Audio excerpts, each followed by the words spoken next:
Tonight on Nation to Nation, NDP MP Lori Idlout says a now-defunct agreement on First Nations long-term child welfare reform had a number of problems, including an end date.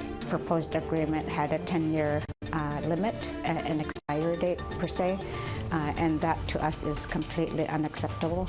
Métis Nation Saskatchewan President Glen McCallum says a number of Métis communities struggle with inadequate housing. Communities where we need to strengthen the families through housing and to be able to have proper, appropriate housing for our peoples. Michael Conlon of the Okanagan Indian Band in British Columbia says First Nations firefighters need greater federal supports. It's seasonal, so if we could put more, make it a real profession so that these guys can continue building on those skills and come back year after year.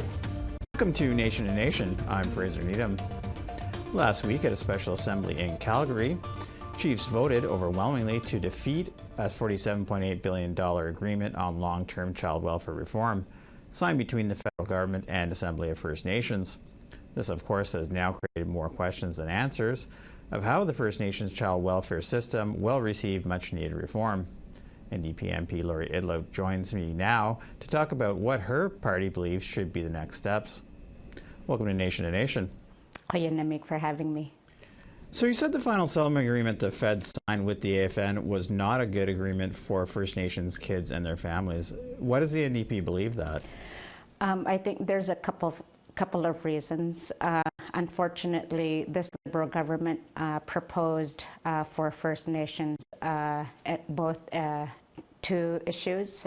First, that the percentage is not enough. We know that the needs are great when it comes to meeting the needs of First Nations children and protecting their rights. So we need to make sure from the NDP's perspective that First Nations are able to, children are able to be taken care of no matter how long that agreement is proposed for. Secondly, unfortunately, the proposed agreement had a 10-year limit, an expiry date per se, and that to us is completely unacceptable. So you mentioned that the NDP is unhappy with the percentage. Are you talking about the percentage that's distributed between the provinces or the overall amount? Having heard about how much the needs are for First Nations, Métis and Inuit as well, we have major infrastructure gaps, we have major housing gaps. The schools in First Nations communities are run down. There are so many needs that prevent First Nations children from being in their loving homes with their loving families, that what seems to happen is that they're forced into this child welfare system, and to propose an amount that doesn't support their needs does not mean that their rights are being respected. That unfortunately, with that kind of amount, we would still need to ensure that their needs are being met through other ways. So that amount, from our perspective, knowing how huge the needs are, was not sufficient. One of the things that came up at the AFN Assembly is that the distribution model is based on population and not on need. So that means a province like Ontario would get more money than other provinces. What's your thoughts on that? Is that a good distribution model? Absolutely. First Nations children matter in all of Canada, and it should not be based on population. Population-based decisions have always been created inequities amongst Indigenous peoples. I can speak for my own territory. For example, when we have a huge housing need, because we don't have enough population in Nunavut, we never get enough investments in housing because it's not based on need. And that's the same problem that this proposal was suggesting, to make sure that First Nations needs are administered to make it easier for the administration and not based on the need of First Nations children. It appears now the AFN and Liberals are working at cross purposes to the First Nations Family and Caring Society. What do you think about this? Well, I hope that we all encourage unity. The reason that this agreement came about is because of the work of the Caring Society, and we need to make sure that First Nations and AFN and the First Nations keep the focus on making sure that First Nations children's needs are being met. And that's what I encourage, is that all agencies work together to set aside differences and to make sure that the next agreement, whose responsibility is the federal government because of the human rights decision, it is to ensure that there's consultation, that the needs are being met, because of the focus absolutely has to be with the First Nations children. The federal government has now signed 2 agreements on child welfare reform with the AFN, both of which have been rejected by the chiefs. Do you think that the federal government should be signing these agreements with the AFN?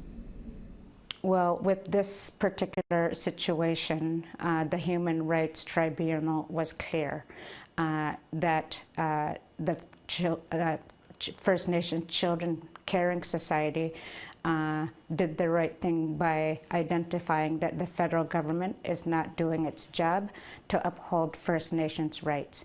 And it is the obligation, the legal duty of the federal government to ensure that they are fulfilling the honor of the Crown, that they are ensuring that they're meeting their mandate, their duty to First Nations children, and that's what the focus should be.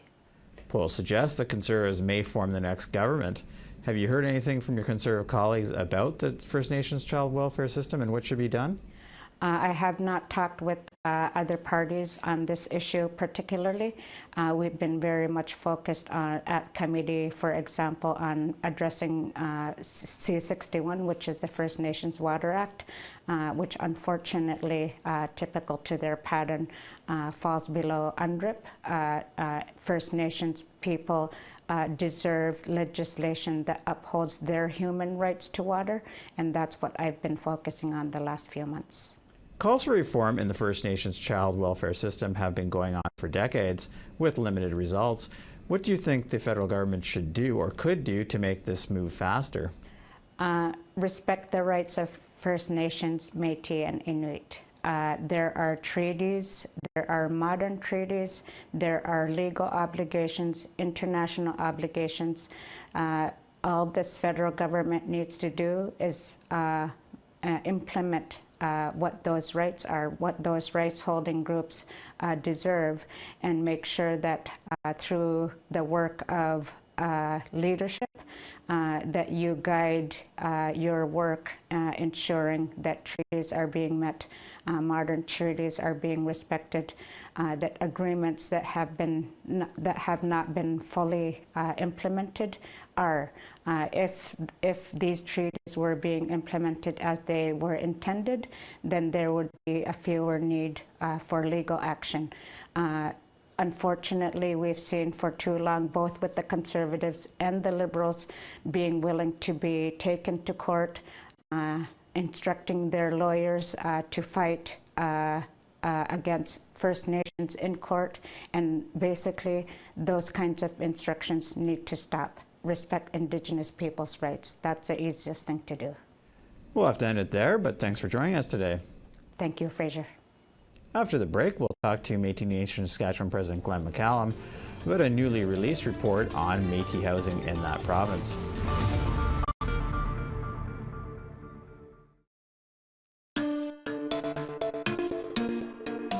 Welcome back. Federal Housing Advocate released a report on housing for Métis people living in Saskatchewan this week. The report makes a number of recommendations on how federal, provincial, and municipal governments can do a better job of providing Métis people and communities in Saskatchewan the housing they desperately need. The Métis Nation Saskatchewan helped draft the report and was in Ottawa for its release. M&S President Glen McCallum joins me in studio today. Welcome to Nation. Thank you for having me.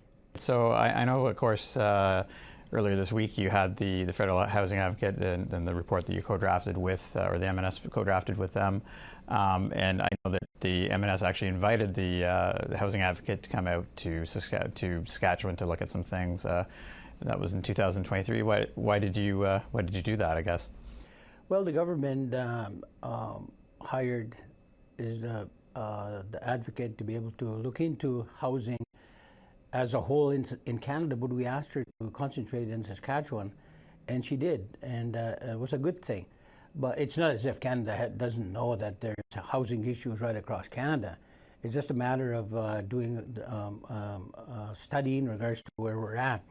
But I can tell you in regards to our government and the relationship that we have with the federal government and the resources, the taxpayers' dollars that we do get, we've been doing a lot of things.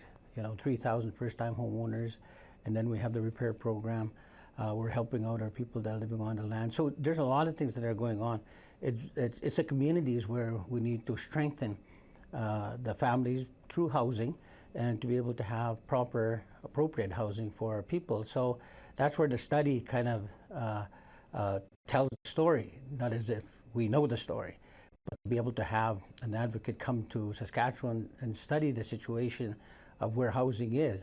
That's very neat. So we get to tell that story. We sat with the Senate yesterday. We told some of the ministers there's going to be meetings around financing, what's going to be approved in the budget coming up. So we're trying as much as we can to be able to highlight the findings of the advocate, to be able to know that, see that the government would support more dollars, in housing in Saskatchewan. And I know the report makes a number of recommendations to municipal, provincial, and the federal government, of course. Is there any in particular you might want to highlight, I guess, maybe in terms of the federal government, because we're here in Ottawa? For me, like I said, we're doing the things that we're doing to be able to get first-time home buyers program, repair program. We're actually building tiny homes in the community of La Loche and Beauval and some other places. So we're actually doing the job that needs to be done, but there's need to be a stronger voice behind it. So to be able to read the report and see the information, and to be able to come, that's why I've asked you to come to Saskatchewan, to be able to see what we're doing on the ground. A lot of times when we're doing interviews like this, it's as if there is no action or nothing happening on the ground, but there is a lot of happening. But the more support that we can get, and more of that story to be told to governments where they're in a position to be able to give more support, I believe that's what this study, this report will do. Now, this is something I wanted to ask you about, because Saskatchewan has some unique challenges, obviously, sort of, especially for Métis people living sort of in the northwest and northeast. These communities like La Loche and Pine House, I know that you went to, or the housing advocate went to, and things like that. And I think, there was a few of them anyway. What are some of the unique challenges that these communities have that maybe, if you could tell our viewers, that maybe they wouldn't know about in these communities? Well, my own story, I never owned a home till late in my years, and it's only because federal dollars and a few dollars from the provincial government. We had a program in Pine House where we can actually own our own homes, and I own my own home in Pine House now. And it's a beautiful thing to have, but the working partnership that we need to build with the provincial government and the federal government is so key. So we can tell all the stories that we want in regards to the situation in northern Saskatchewan. Central and south too have some of those issues, but the north is unique and distinct to itself in regards to the roads, and no market for housing. So there's a lot of things that get in the way of getting to the point where we should be to be able to have proper housing in northern Saskatchewan. That's why it's so unique under Section 35 rights that we have to think outside the box. The federal government and the policies of the province don't fit the Métis people and how we do things. We have to think outside the box, and that's what we've been doing with the few dollars taxpayers' dollars that we've been getting, and we'll continue to do that. But telling the story in regards to the need for more housing, proper housing, is tasked with the government, but more so us now in regards to what we can do. So this report is very helpful to us. Right, and I wanted to just move briefly to some other things going on. And of course, recently the Métis Nation Saskatchewan left the Métis National Council, and we've covered the story and things. And I know that there's some talk now about the future of the Métis National Council. There's a bit of there's a bit of disorganization. I guess they don't have a president right now.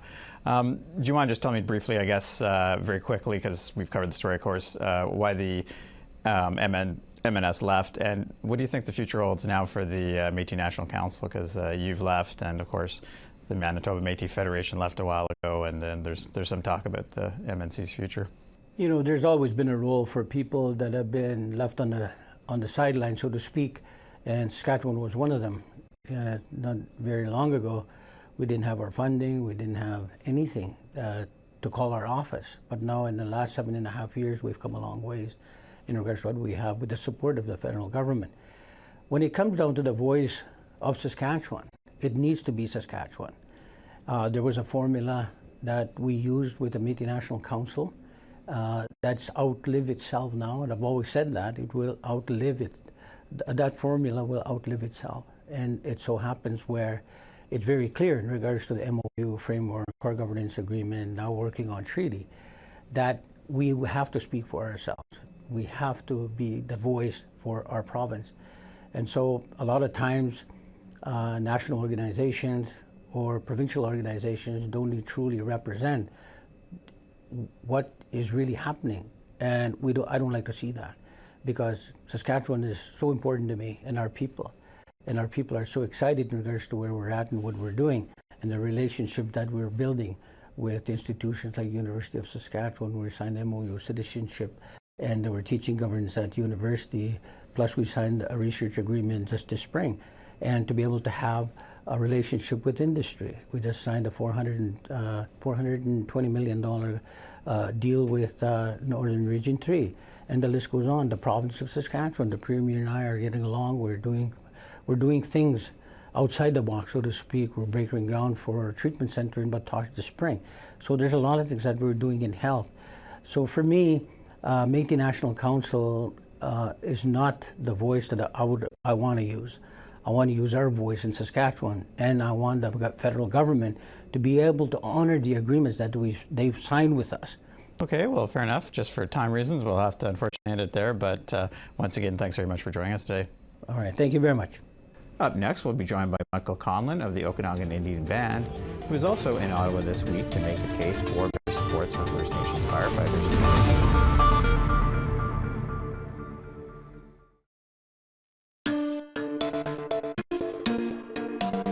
Welcome back. First Nations across Canada have been ravaged by wildfires over the past few years, resulting in the loss of homes, displacement, and multi-million-dollar financial expenses.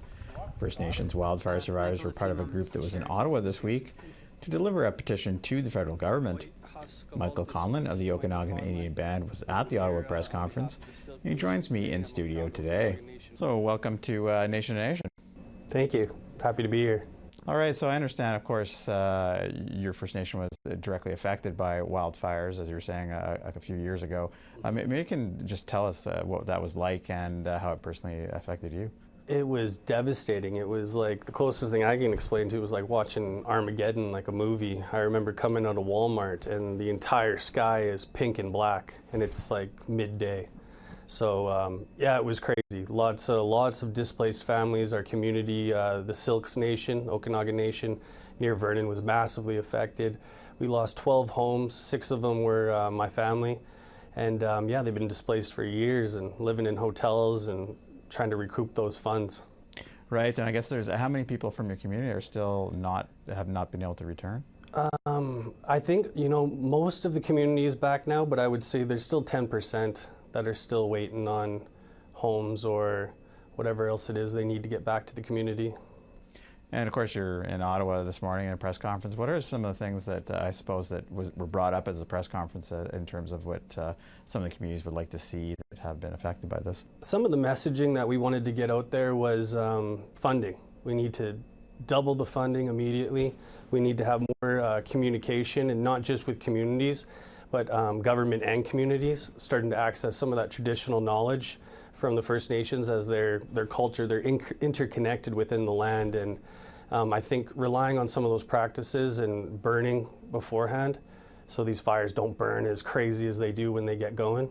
But I know funding is a big message, and valuing firefighters. I know like in our community, there was almost a parade of us every day when the firefighters would come back, and we're cheering them on and everything. I wish the government would do the same for them and really invest in them, because as we heard today, there was a firefighter speaking, and it's 21-year-olds training 19-year-olds. It's not a job that you can have a livelihood with and have a family and go home. It's seasonal. So if we could make it a real profession so that these guys can continue building on those skills and come back year after year. And yeah, my understanding is from living up north and being in other provinces that Indigenous people really are a key part of firefighting, whether it's provincial forces and things like that, but they always don't get the supports maybe that other firefighters do. Is that the case that you've seen? That is the case from what I see. I know I'm in a bit of a rural community, but yeah, we don't have a fire department. We have had before, but with membership and everything and funding, it's hard to keep that running. But yeah, we're out in the middle of nowhere essentially. So, home or house insurance is way more than it would be in town. But First Nations we're not really in cities, so we're out there. We feel the winds. We're watching the sky. We're in the forest, you know. So I feel like that interconnectedness can really help play a part in foreshadowing what's to come and burning up some of that underbrush that really is a catalyst for the fires when they get going. Now, of course, there's the issue of climate change, and we know, as you know, that First Nations are directly always affected by these fires, right? Because they're in remote areas, often in northern areas, remote areas of BC where you are. Now, there's a climate change link, but is that something that's getting through, do you think, to governments and to maybe broader society? Because the First Nations know about this that we talk to, but there's sometimes that maybe is there a disconnect because it doesn't directly affect people in the major cities? I find in past years, yes, there was a disconnect. I feel now it's on the forefront. I feel like I'm hearing a lot more about climate change. We're living it. We're in it now, and it's not going anywhere. So I do feel like people are waking up to it and realizing. It's hard not to realize when your favorite vacation spot's in flames all summer. And of course, there's been a lot of talk that these are not unusual circumstances now. They're happening yearly. They're now happening across the country. BC has been used to major fires. But is it important to have long-term planning now? And have you got that sense that governments are viewing that they need to have a long-term plan with communities to prepare for this? I'm hoping that that's what's coming. I hope they're waking up to that fact to rely on communities and some of the First Nations and that traditional knowledge. Yeah, I feel like there is a turn. I feel people are waking up to it, and long-term planning is essential. We're going to need that. You can look back in the last 20 years. It's a repeating cycle. And of course, we were talking about that briefly too. I don't know what the closest firefighting unit or center was to your community, but often it's a case that they're not close by. Homes are lost. There's disconnection there, and we've heard and there's a lot of Indigenous fire. There's people involved in associations that would really like to see the availability of fire trucks, services that people could do the job on reserve, but it's just not there. Has there been any movement on that to give First Nations more firefighting equipment and even a little training if they need it to fight these fires? Not that I've seen. I've seen some members step up that have a lot of knowledge and have been fighting fires for years. So in my community, we've had a guy come back, and he's been training a lot of the young guys. He started a company, and they're doing quite well, and he's employing a lot of the First Nations in my community. So on that front, yeah, we've responded to it, and we're having more. I don't know about other communities and what they're finding on getting the support they need. Okay, well, we'll have to end it there for time purposes, but once again, thanks very much for joining us today. Thank you very much for having me. That concludes this week's episode of Nation to Nation. If you missed any part of tonight's show, you can check out our podcast at aptnnews.ca/podcast. I'm Fraser Needham. Good night.